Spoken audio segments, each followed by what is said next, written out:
할렐루야. 오늘도 수요 성경 공부에 함께하는 우리 행복한 교회 성도님들을 주님의 이름으로 환영하고 축복합니다. 우리가 오늘 요한복음 네 번째 시간을 맞이했는데요, 오늘은 요한복음 2장 1절로 11절 말씀에 있는 가나의 혼인잔치에 관한 말씀을 함께 나누려고 그럽니다. 우리 3절과 4절의 말씀을 함께 읽겠습니다. 포도주가 떨어진지라 예수의 어머니가 예수에게 이르되 저들에게 포도주가 없다 하니 예수께서 이르시되 여자여 나와 무슨 상관이 있나이까 내 때가 아직 이르지 아니하였나이다. 아멘. 요즘 우리 한국의 젊은이들 가운데는 결혼을 안 하겠다라고 하는 사람들이 점점 늘어나고 있다고 그럽니다. 우리 여성가족부가 5년마다 가족 실태 조사라고 하는 것을 하고 있는데요, 지난 2020년에 제4차 가족 실태 조사한 결과에 의하면 우리나라 국민의 34%는 비혼에 동의한다라고 이야기를 하고요, 그 중에 20대는 53%가 비혼에 동의한다라고 이야기를 하고 있습니다. 쉽게 말하면 20대 가운데는 2명 중에 한 사람은 결혼을 안 하는 것도 좋다, 이런 이야기를 하고 있는 것이지요. 그런 가운데도 결혼을 하는 사람들이 있습니다. 여러분들에게 초대장을 보내시는 분들이 계시지요.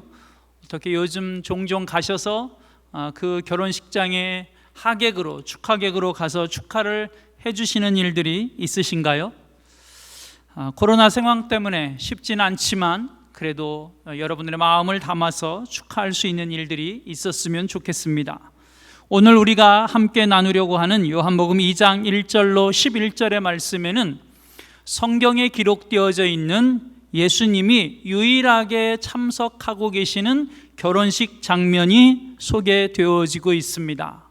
예수님의 고향인 나사렛이라고 하는 곳에서 멀지 않은 곳에 가나라고 하는 작은 마을이 있는데 그곳에서 진행되어지고 있는 결혼식 장면을 소개해주고 있습니다. 그런데 이 결혼식에 예수님과 그리고 예수님의 제자들이 초대를 받아서 참석하고 있다라는 이야기고요, 더군다나 예수님의 어머니 마리아도 이 결혼식에 초대를 받아서 참석하고 있는데, 특별히 예수님의 어머니 마리아는 이 결혼 예식, 혼인잔치에서 아주 중요한 역할을 담당하고 있었던 것처럼 보입니다. 마치 이 결혼 예식의 전체적인 흐름을 한눈에 보고 또 관장할 수 있는 자리에 있었던 것처럼 보여지고 있는 장면이 오늘 본문의 말씀에서 소개되어지고 있습니다. 여러분에게 잠깐 유대인의 결혼 풍습을 소개를 한다면, 유대인들은 보통은 수요일에 결혼 예식을 한다고 그럽니다. 그런데 우리는 보통 결혼 예식을 하고 그리고 잔치, 피로연, 축하연을 하지요. 그런데 유대인들은 먼저 초대된 손님들을 위해서 잔치를 배설하고, 그래서 그 잔치에서 낮 시간 동안은 충분히 먹고 즐거운 시간들을 보내다가 저녁 시간, 해가 넘어가는 저녁 시간이 되면 혼인 예식을 시작한다고 그럽니다. 그래서 그렇게 잔치를 먼저 하고 혼인 예식이 끝나고 나면 이제 신랑과 신부는 준비되어져 있는 신혼집, 신혼방으로 옮겨서 부부 생활, 가정 생활, 결혼 생활을 시작하게 된다라고 하는 것이지요. 종종 유대인의 결혼 예식 가운데서 우리가 흔히 말하는 명문가 혹은 좀 부유한 집, 이런 집들은 혼인 예식 전에 잔치를 며칠 동안 하는 집들도 종종 있다라고 이야기가 되어집니다. 그런데 오늘 이 결혼 예식이 가나라고 하는 작은 마을에서 이루어지고 있는 이 결혼 예식을 소개해주고 있는데요, 이 결혼 예식에 문제가 생긴 장면부터 오늘 성경은 우리에게 가르쳐주고 있습니다. 자, 우리가 오늘 읽은 요한복음 2장 3절 말씀 그리고 4절 말씀에 보면 이렇게 말씀하고 있습니다. 포도주가 떨어진지라 예수의 어머니가 예수에게 이르되 저들에게 포도주가 없다 하니 예수께서 이르시되 여자여 나와 무슨 상관이 있나이까? 내 때가 아직 이르지 아니하였나이다. 아멘. 이 잔치 결혼 예식집에 손님들을 위해 준비했던 포도주가 떨어졌다라고 하는 것이고요. 이 잔치에 초대를 받아서 이 잔치를 일정 부분 관장하고 있던 예수님의 어머니 마리아는 그 포도주가 떨어진 문제를 가지고 예수님에게 와서 예수님에게 무엇인가를 요청하고 있습니다. 그것은 포도주가 떨어졌으니 이 포도주를 좀 해결해 달라라고 이야기를 하고 예수님에게 요청하고 있는 것이지요. 그랬더니 예수님이 이렇게 말씀하십니다. 나와 아무 상관이 없습니다. 그리고 나아가 이렇게 대답하십니다. 내 때가 아직 이르지 아니하였습니다 라고 예수님께서 답하는 모습을 볼 수 있습니다. 유대인의 혼인잔치에서 가장 중요한 음식 가운데 하나는 포도주였다고 합니다. 그래서 이 혼인 예식을 준비하는 혼주 측에서는 포도주를 보통은 넉넉하게 준비를 해서 중간에 부족한 일들이 생겨나는 것이 거의 없다고 합니다. 그런데 간혹 이 잔치 중에 뜻하지 않은, 초대받지 않은 불청객들이 와서 이 포도주를 많이 먹고 가는 경우들이 생기면 아주 가끔은 손님들을 위해서 준비한 이 포도주가 부족한 일들이 생겨나는 경우들도 간혹 있었다고 그럽니다. 그런데 생각을 해보십시오. 손님들을 초대해 놓고 중간에 손님들을 즐겁게 해드리기 위해서 준비한 포도주가 떨어지면 그 잔치에 초대되어서 온 손님들의 마음이 어떻게 될까요? 그래서 중간에 포도주가 떨어지는 일들이 생기면 이 결혼 예식을 준비한 혼주 측은 손님 대접을 하지 못한 집으로 낙인이 찍히는 경우들, 그래서 이 결혼 예식을 준비한 혼주가 난처한 입장에 처해지는 경우들이 가끔은 있었다라고 이야기합니다. 우리는 여기서 하나를 생각해 볼 수 있습니다. 그게 뭐냐면, 잔치집에 포도주가 떨어졌습니다. 그러면 잔치집에 포도주가 떨어져서 잔치의 흥이 깨지는 것으로 끝날까요? 그 이 다음에 뭐가 이루어지죠? 이 잔치 다음에 정말 축하해 줘야 하는 본 예식인 혼인 예식이 기다리고 있습니다. 그런데 잔치의 흥이 깨지고 그 초대된 사람들의 마음이 상했습니다. 그렇다면 그 상한 마음, 그 흥이 깨진 그 상황에서 그 다음 이어지는 잔치가 축제의 자리, 축하의 자리가 이루어질 수 있을까요? 아마도 이 포도주라고 하는 것으로 인하여 잔치의 흥이 깨지고 나면 이어서 벌어지는 혼인 예식까지도 아마 그 축제의 축하의 분위기가 망쳐질 수도 있었을 것입니다. 더불어 이 포도주라고 하는 것은 유대인들에게 있어서는 아주 귀하고 또 유대인들이 보편적으로 가장 좋아하는 음료 중에 하나가 포도주였다고 합니다. 그래서 유대인들에게 있어서 잔치하면 가장 먼저 떠오르는 음식 중에 하나가 포도주를 생각할 수 있었을 정도라고 합니다.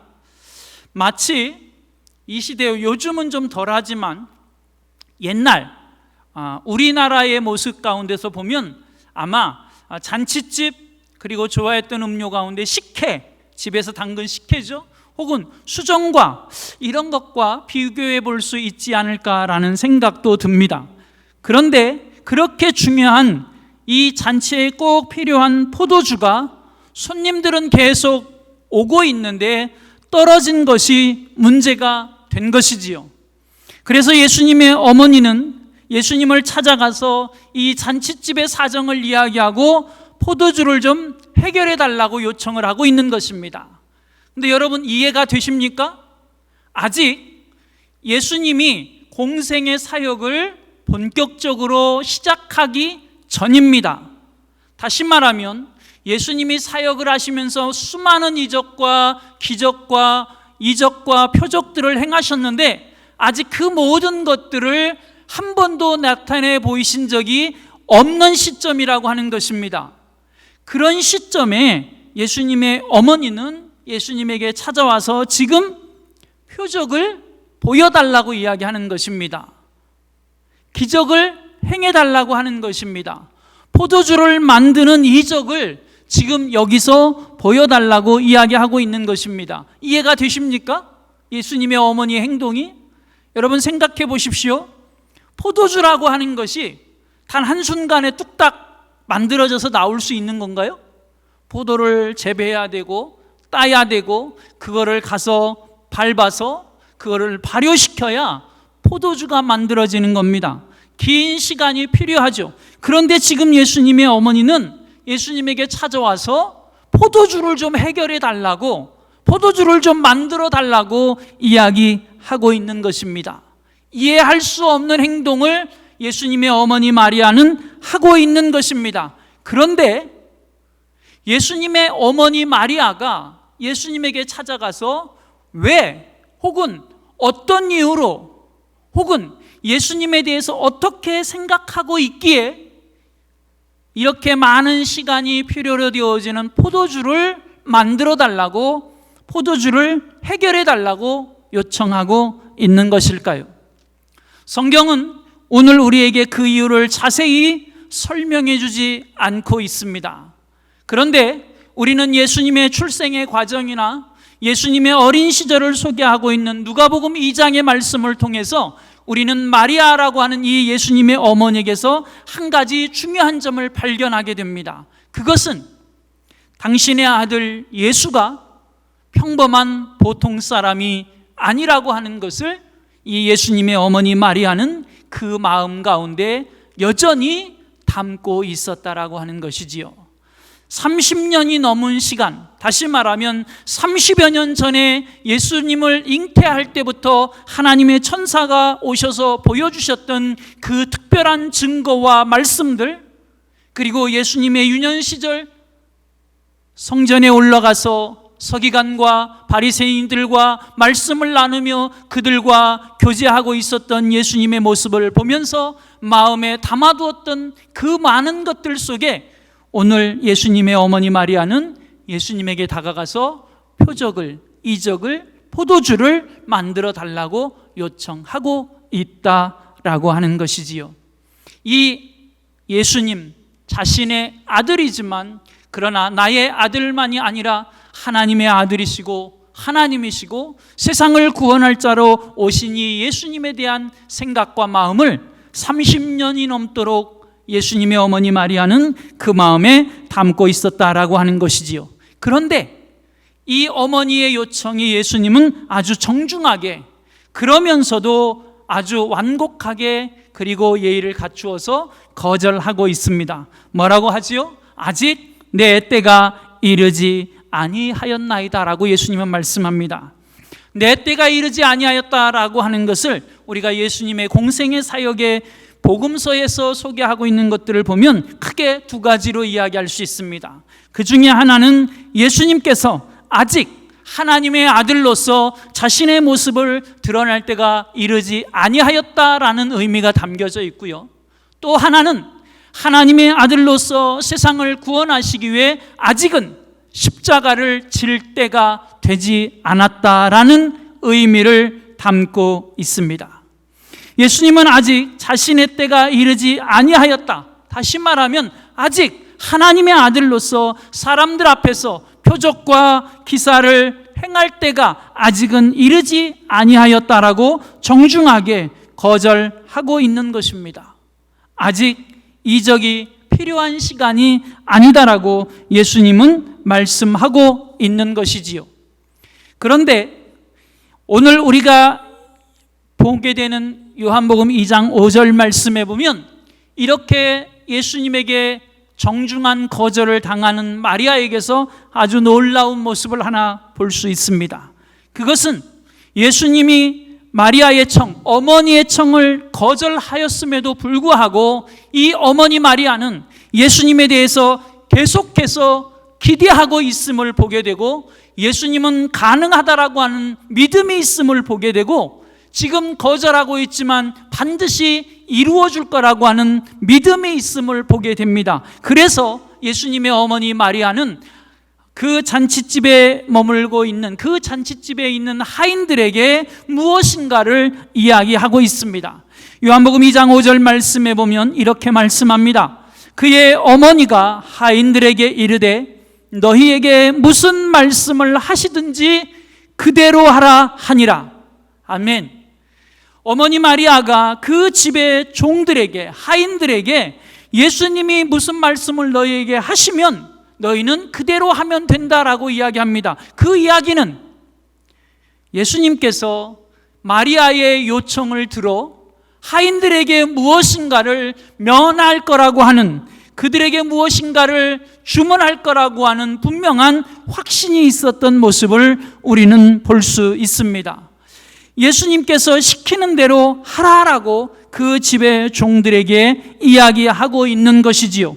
마리아는 예수님께서 자신의 요청을 들어서 여기서 지금 기적을 행하시고 이적을 행하실 확실한 믿음을 갖고 있었다라는 모습을 우리는 볼 수 있습니다.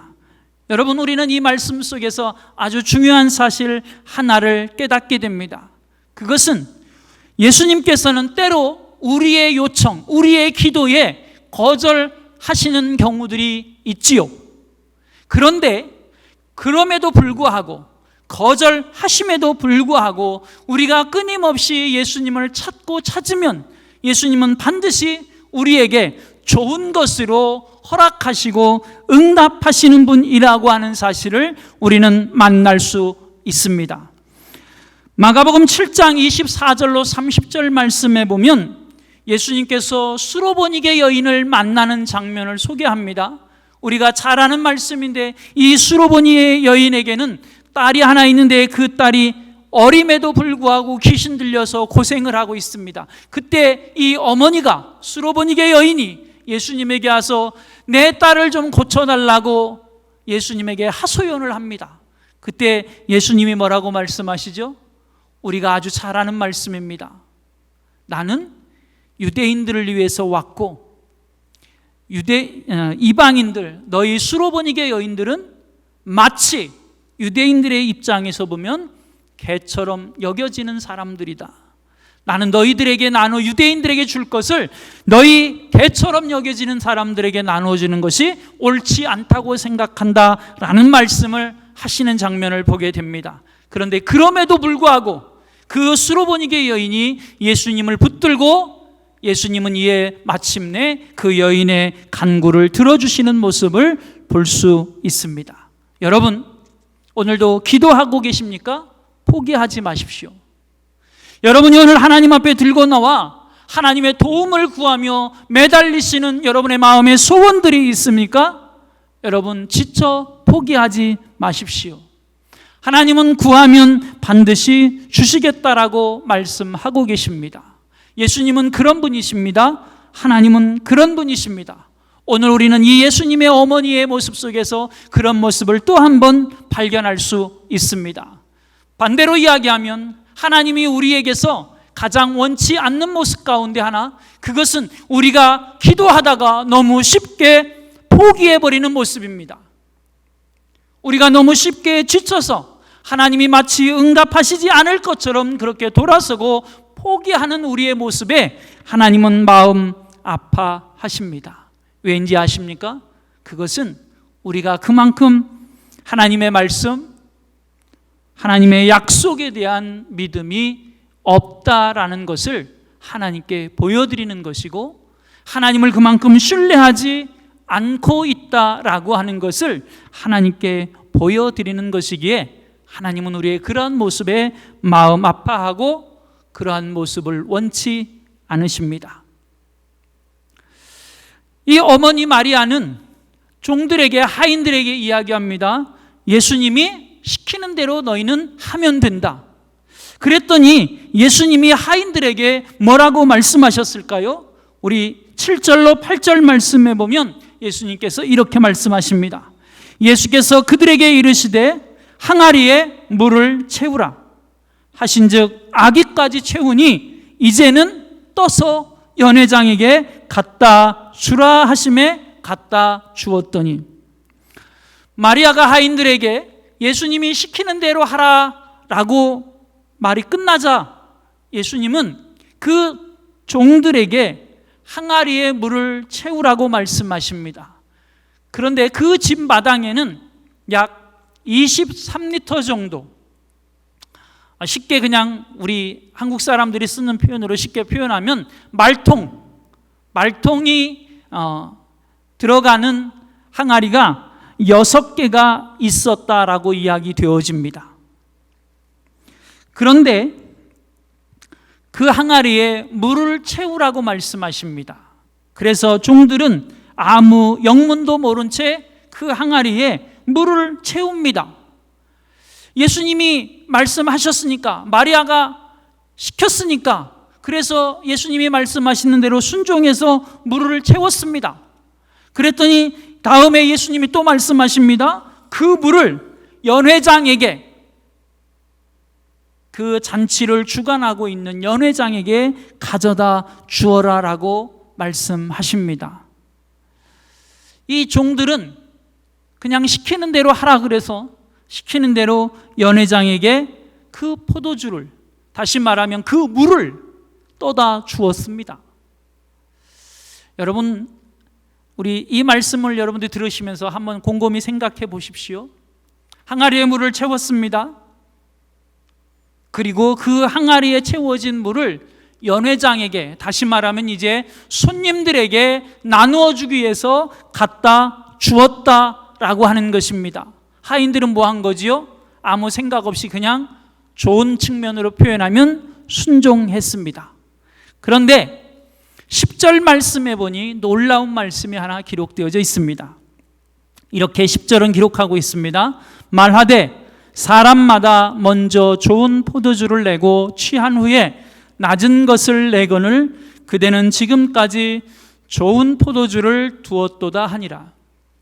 이 연회장이 그 포도주를 그 초대된 손님들에게 나누어 주었더니 그 초대된 손님들이 그 나누어 준 물, 그렇죠?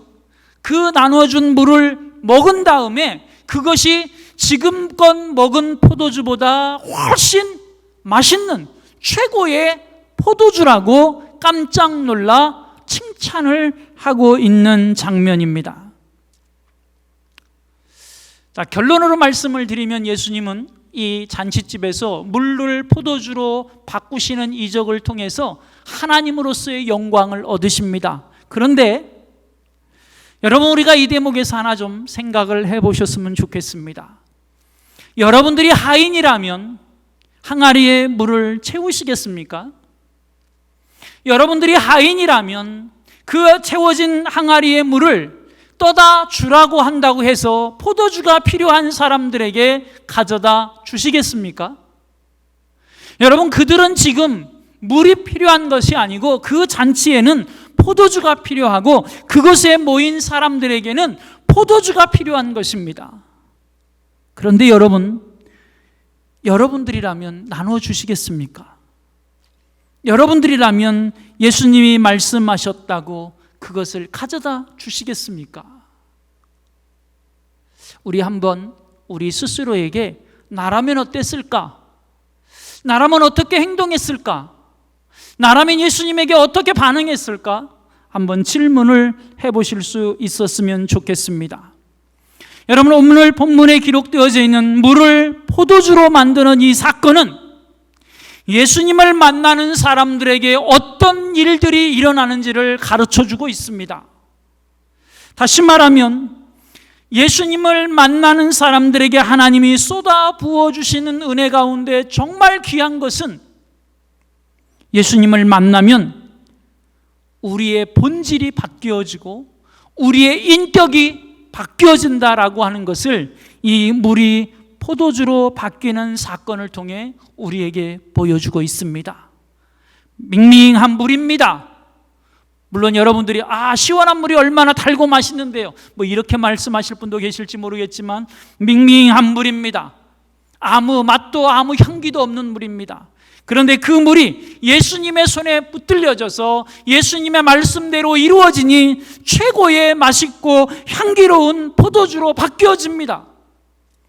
여러분, 우리 인생들이 때로는 어찌 보면 아무 의미 없는 인생도 있고, 어찌 보면 세상의 죄악에 갇혀 사는 인생들도 있습니다.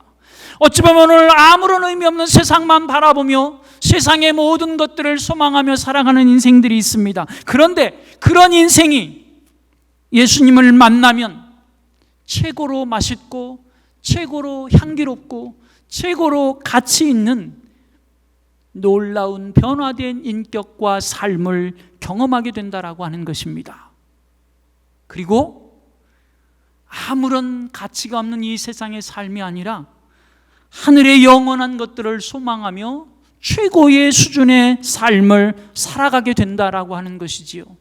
메마르고 황폐하고 광야 같은 인생이 푸른 초장 쉴만한 물가를 거닐고 있는 기름진 인생으로 변화되어지게 된다라고 하는 것입니다. 여러분, 오늘 우리들은, 저와 여러분은 물이 포도주로 변화된 것 같은 삶을 살고 계십니까? 내 인생은, 내 인격은, 내 소망은 오늘 예수님 손에 붙들려진 포도주가 되어지고 계십니까? 예수님은 얼마나 멋진 분이신지 아십니까?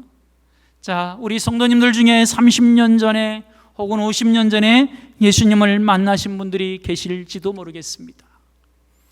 그런데 30년 전에 만난 예수님과 지금 오늘 내가 만나는 예수님은 어떠신가요? 여러분, 예수님은 매일매일 날마다 우리에게 더 좋은, 그리고 더 풍성한 은혜를 허락하시는 분이라고 하는 것을 기억하시기를 부탁드립니다. 처음 거보다 더 좋은 것, 어제보다 더 좋은 것들로 날마다 새롭게 우리를 은혜의 자리로 이끌어 가시는 분이라고 하는 것을 기억하시기를 부탁드립니다. 예수님은 우리에게 더 좋은 것을 주시는 분이십니다. 마침내 우리가 그분을 만나서 그분과 함께 영원한 천국의 생명, 어린 양 대신 예수 그리스도를 신랑으로 모시고 혼인잔치로 나아가서 영원한 하나님 나라에서 영원한 생명을 누리며 그분을 예배하고 찬양하는 자리까지 우리를 이끌어가고 계시다라고 하는 사실이지요. 여러분, 날마다 더 좋은 것으로 우리에게 허락하시는 하나님의 은혜가 우리 안에 있음을 믿음으로 바라보고 만나고 또 누리는 저와 여러분이 되어지기를 소망합니다. 여러분, 우리가 이 말씀을 보면서 마지막으로 한 가지 좀 생각해 보기를 원하는 것이 있습니다. 자, 우리가 조금 전에 10절 말씀을 읽었습니다. 10절에 이렇게 말씀합니다. 말하되 사람마다 먼저 좋은 포도주를 내고 취한 후에 낮은 것을 내거늘 그대는 지금까지 좋은 포도주를 두었도다 하니라. 아멘. 그 연회장 그리고 그 잔치에 참여한 모든 사람들은 예수님으로 인하여 만들어진 이 포도주를 맛보고 칭찬을 아끼지 않습니다. 다시 말하면 그 잔치집이, 그 깨어질 수 있었던 그 축제의 분위기가, 잔치의 흥겨움이 예수님으로 인하여 더 흥겨워지고 그곳에 온 모든 손님들을 기쁘게 해주었다라고 하는 것이지요. 그리고 그 잔치의 주인공인 신랑과 신부의 혼인 예식, 그리고 신랑과 신부의 혼인 예식을 준비한 혼주에 이르기까지 하나님이 주신 은혜를, 그리고 모든 사람들의 축하와 축복을 만나는 자리로 만들어 주었다라고 하는 것입니다. 여러분, 우리가 이 세상을 살아가면서 수많은 삶의 과정과 환경들을 만나게 되어지는데 하나님은 그 모든 과정, 출생, 결혼, 취직, 성공, 그리고 우리의 건강, 이 모든 것들을 통해서 하나님은 우리가 기뻐하기를 원하시고 그것이 하나님이 우리에게 주신 축복으로 우리가 누리는 삶을 살게 되어지기를 원하시는 분이라고 하는 것입니다. 이 혼인 예식을 통해 하나님은 우리가 기뻐하기를 원하고 즐거운 삶을 살기를 원한다라고 하는 것을 또 한 번 우리에게 확인시켜주고 계십니다. 여러분, 전도서 9장 9절 말씀에 보면 이런 말씀이 기록되어져 있습니다. 내 헛된 평생의 모든 날, 곧 하나님이 해 아래에서 내게 주신 모든 헛된 날에 내가 사랑하는 아내와 함께 즐겁게 살지어다. 그것이 내가 평생의 해 아래에서 수고하고 얻은 내 몫이니라 말씀합니다. 또 신명기 20장 7절 말씀에는 이런 말씀도 기록되어져 있습니다. 여자와 약혼하고 그와 결혼하지 못한 자가 있느냐? 그는 집으로 돌아갈지니 전사하면 타인이 그를 데려갈까 하노라. 아멘. 자, 하나님은 우리에게 뭐라고 말씀하시냐면 세상의 삶이 헛된 순간들이 계속되어지지만 그럼에도 불구하고 그 속에서 기뻐하고 즐거워하며 살아가는 것, 그것은 하나님이 우리에게 주신 내가 마땅히 누려야 하는 축복의 몫이라고 말씀해 주고 있는 것입니다. 여러분, 구원받은 하나님의 자녀로 마땅히 누려야 하고 누릴 자격이 있고 누릴 만한 은혜를 하나님은 우리에게 주셨기에 하나님이 주신 은혜를 누리는 것 또한 우리의 복이요 내 몫이다라고 말씀해 주고 있는 것입니다. 여러분, 생각해 보십시오.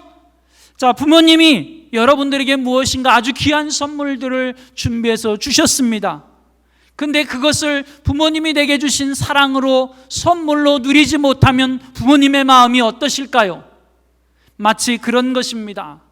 우리가 비록 이 세상의 헛된 삶의 나날들을 살아가지만 그 속에서 우리가 사랑하는 아내와 함께 즐겁게 살며 기쁨을 누리는 것, 성공의 삶을 누리는 것, 건강의 삶을 누리는 것, 취직의 기쁨을 누리는 것, 하나님이 우리에게 주신 기쁨이요 그러므로 마땅히 누려야 할 것이라고 말씀해 주고 있는 것입니다. 특별히 신명기 20장 7절의 말씀은 이런 이야기입니다. 구약 성경에 보면 전쟁의 상황들이 종종 기록되어지고 있는데요, 이스라엘 하나님이 주신 법에는 전쟁이 벌어진 상황, 어떤 상황이죠? 나라의 존폐 위기가 닥쳐 있는 상황입니다.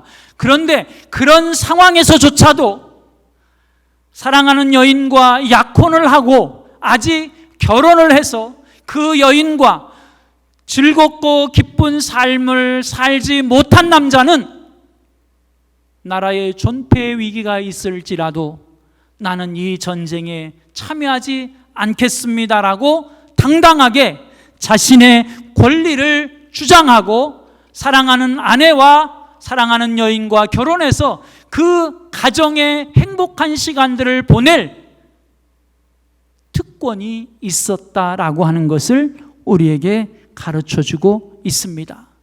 하나님이 주신 선물이요 하나님이 주신 은혜라고 하는 것입니다. 가정, 결혼생활, 취직, 하나님이 주신 은혜입니다. 오늘 본문의 혼인예식, 그곳에서 포도주를 만들어주신 예수님의 사건, 그 잔치의 기쁨을 누려야 될 이유와 누려야 될 특권이 하나님의 은혜로 우리 가운데 있음을 또한 보여주는 한 장면입니다. 혹시 우리 행복한 교회 성도님들 중에 나는 기도해야 돼서, 나는 성경을 읽어야 돼서, 나는 교회 가서 봉사해야 돼서, 그래서 가족을 소홀히 여기거나 가정을 돌보지 않는 이들이 없기를 부탁드립니다. 그것은 하나님이 기뻐하지 않는 모습입니다. 우리 교회 행복한 신앙, 그리고 행복한 가정, 행복한 삶이 있는 교회입니다.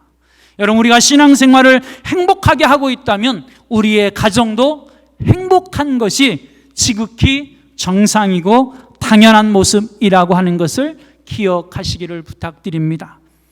우리가 가정에서 가족들과, 그리고 직장에서 동료들과, 그리고 친구들과 함께 기쁨을 누리는 것, 하나님이 주신 우리에게 허락하신 은혜요, 선물이요, 축복이라고 하는 것을 더불어서 기억하시기를 부탁드립니다.